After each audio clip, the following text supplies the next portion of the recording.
यानी कि करीब 95 एलिमेंट जो हो गए कहाँ हो गए, नेचर में। उसमें से 60 to 63 एलिमेंट जो होते हैं वो प्लांट में पाए जाते हैं, और उस 60 to 63 एलिमेंट में 30 एलिमेंट प्लांट में पाए जाते हैं, हर प्लांट में पाए जाते हैं। और उस 30 में से 17 एलिमेंट जो होते हैं वो क्या होते हैं, इसेंशियल एलिमेंट, जिसमें से 9 एलिमेंट जो होते हैं वो मैक्रोन्यूट्रिएंट होते हैं, ज़्यादा क्वांटिटी में प्लांट को चाहिए, और 8 जो होते हैं वो क्या होते हैं, माइक्रोन्यूट्रिएंट होते हैं। तो 9 और 8 कितना हो गया, 17। मैक्रोन्यूट्रिएंट ज़्यादा अमाउंट में चाहिए तो उसको बोलते हैं मैक्रोन्यूट्रिएंट, और जो कम अमाउंट में चाहिए वो क्या है, micronutrient. Carbon, hydrogen, oxygen, nitrogen, कौन, ये क्या है, macronutrient. Phosphorus, potassium, magnesium, sulphur, और क्या है, कैल्शियम, ये सब मैक्रोन्यूट्रिएंट है। और आयरन, जिंक, मैग्नीज, बोरॉन, ये सब क्या है, क्लोरीन है ना, और क्या है, कॉपर, ये सब क्या है, माइक्रोन्यूट्रिएंट। मैक्रोन्यूट्रिएंट और माइक्रोन्यूट्रिएंट दोनों इक्वली इंपॉर्टेंट है, both are equally important. Macro ज़्यादा चाहिए, माइक्रो कम चाहिए। इसके बाद से एक साइंटिस्ट है जिनका नाम था एर्नॉन, जिन्होंने दिया था क्राइटेरिया फॉर इसेंशियलिटी। कौन सा एलिमेंट किसको तुम इसेंशियल बोलोगे, तो कौन से एलिमेंट को आप इसेंशियल बोलोगे, वो उस एलिमेंट को बोलोगे जो प्लांट के ग्रोथ एंड डेवलपमेंट में हेल्प करे। उस एलिमेंट को इसेंशियल बोलोगे जो प्लांट जिसके बिना सरवाइव ना कर सके, अपना ग्रोथ और रिप्रोडक्शन प्रोसेस ना कर पाए, उसकी कमी कोई पूरी ना कर पाए। ये नहीं कि आयरन की कमी पूरी हो गई है, आयरन की कमी हो गई है प्लांट में तो आपने मैग्नीशियम से पूरा कर दिया, नहीं। आयरन का काम सिर्फ आयरन करेगा, मैग्नीशियम नहीं। वह एलिमेंट इसेंशियल होता है जो डायरेक्टली मेटाबॉलिज्म में इन्वॉल्व होता है।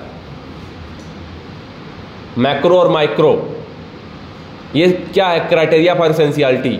कोई कमी पूरी नहीं कर सकता किसी एलिमेंट की।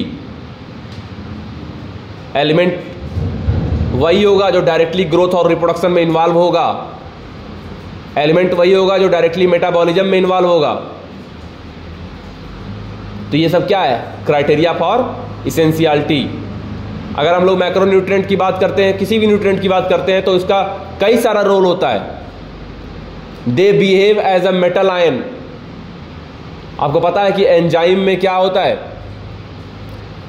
एंजाइम में 2 पार्ट होते हैं, एक होता है प्रोटीन पार्ट और एक होता है क्या, कोफैक्टर, नॉन प्रोटीन पार्ट। तो जो protein part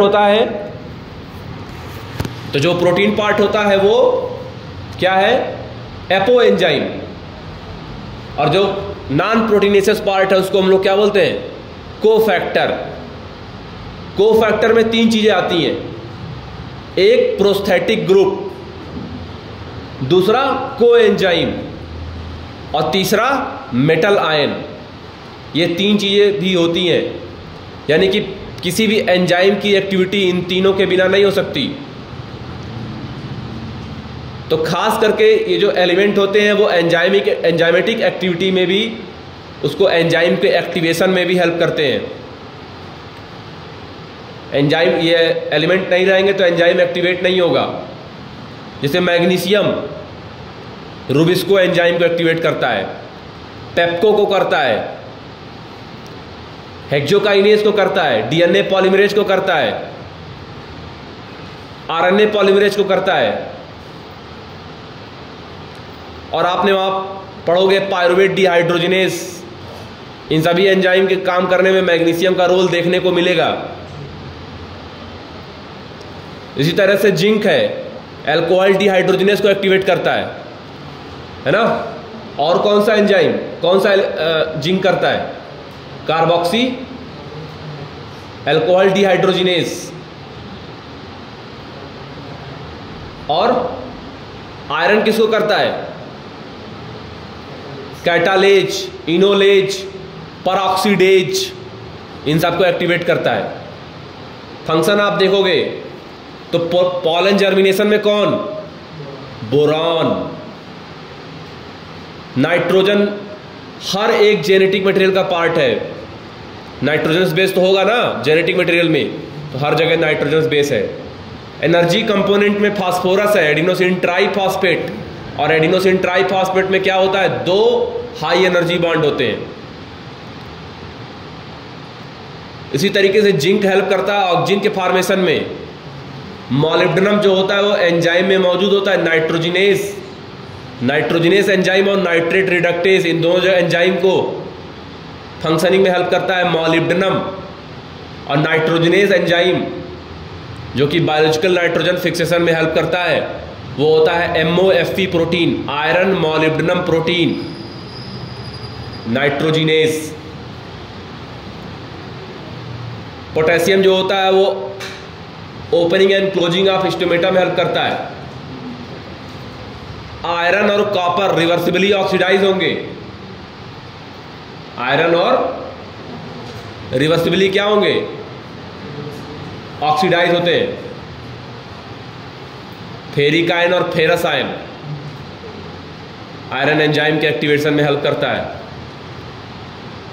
calcium structural part होता है, मिडिल लैमिला बना होता है कैल्शियम पेक्टेट का, सेल वॉल का जो आउटर पार्ट है, कैल्शियम स्ट्रक्चरल कंपोनेंट है। पोटेशियम जो होता है प्रोटीन वहां पर होगा। क्लोरीन जो होगा वह एनायनिक कैटायनिक बैलेंस में हेल्प करेगा। पोटेशियम एनायनिक कैटायनिक बैलेंस में क्या करेगा, हेल्प करेगा। अगर हम लोग बात करेंगे नाइट्रोजन फिक्सेशन की, तो प्लांट जो होता है वो नाइट्रोजन N2 के फॉर्म में नहीं ले पाता है, वो न्यूट्रल फॉर्म, गैसियस फॉर्म होता है, रिएक्टिव नहीं होता है, तो उसको एनायनिक या कैटायनिक फॉर्म में कन्वर्ट करना पड़ेगा। बाकी सबको तो ले लेता है, लेकिन नाइट्रोजन नहीं ले पाता है, तो उनको नाइट्रोजन फिक्सेशन करने की जरूरत पड़ती है। अब वो चाहे एटमॉस्फेरिक नाइट्रोजन फिक्सेशन हो, चाहे बायोलॉजिकल नाइट्रोजन फिक्सेशन हो, दोनों तरीके अपनाने पड़ते हैं। याद रखना कि सबसे पहले फर्स्ट स्टेबल प्रोडक्ट जो बनता है नाइट्रोजन फिक्सेशन में वो होता है अमोनिया। और अगर डीकंपोजिशन के थ्रू अमोनिया बन रहा है तो इस प्रोसेस को हम लोग कहते हैं अमोनिफिकेशन। अमोनिया कन्वर्ट होता है किसमें, नाइट्राइट में। अमोनिया कन्वर्ट होता है किसमें, नाइट्राइट में, यानी कि अमोनिया होगा ऑक्सीडाइज। ऑक्सीडेशन और रिडक्शन वर्ड याद रखना हमेशा। ऑक्सीडेशन कब हो रहा है, रिडक्शन कब हो रहा है, अमोनिया से NO2 बन रहा है, तो यहां पर क्या होगा, ऑक्सीडेशन। और वहां पे जो बैक्टीरिया होंगे वो होंगे क्या, नाइट्रोसोमोनास, नाइट्रोसोमोनास और नाइट्रोकॉकस। और फिर जो NO2 है यानी कि जो नाइट्राइट है वो कन्वर्ट हो जाएगा नाइट्रेट में, NO2 से बन जाएगा NO3, और वहां पर बैक्टीरिया होगा नाइट्रोबैक्टर। लेकिन कुछ ऐसे भी बैक्टीरिया होते हैं जो नाइट्रेट बना है उसको फिर से N2 में कन्वर्ट कर देते हैं, वो कहलाते हैं क्या, डीनाइट्रीफाइंग बैक्टीरिया। इसका एग्जांपल हो जाएगा स्यूडोमोनास एंड थायोबैसिलस। तो ये कुछ कहानी होती है नाइट्रोजन फिक्सेशन की। किसकी, नाइट्रोजन फिक्सेशन की कहानी होती है। नाइट्रोजन फिक्सेशन के लिए अगर बायोलॉजिकल नाइट्रोजन फिक्सेशन हो रहा है तो वहां पर एंजाइम की जरूरत होती है, नाइट्रोजिनेस। बैक्टीरिया मदद करते हैं वहां पे, और इस नाइट्रोजिनेस एंजाइम को बचाना होता है ऑक्सीजन से, क्योंकि यहाँ पर ये जो प्रोसेस चल रहा है ये एनएरोबिक प्रोसेस है। इसको O2 नहीं चाहिए, ऑक्सीजन नहीं चाहिए, ऑक्सीजन रहित क्षेत्र चाहिए। ऑक्सीजन ना रहे तो ऑक्सीजन से बचाने का काम करता है बेटा लेग हीमोग्लोबिन, जो कि लेग्यूमिनस प्लांट में होता है, रेड या पिंक कलर का लेग हीमोग्लोबिन प्लांट में मौजूद होता है। ये ऑक्सीजन स्कैवेंजर है। क्या है, ऑक्सीजन स्कैवेंजर है। बोलो समझ में आई बात। तो ये चीज हमें देखने को मिलती है नाइट्रोजन फिक्सेशन में, है ना।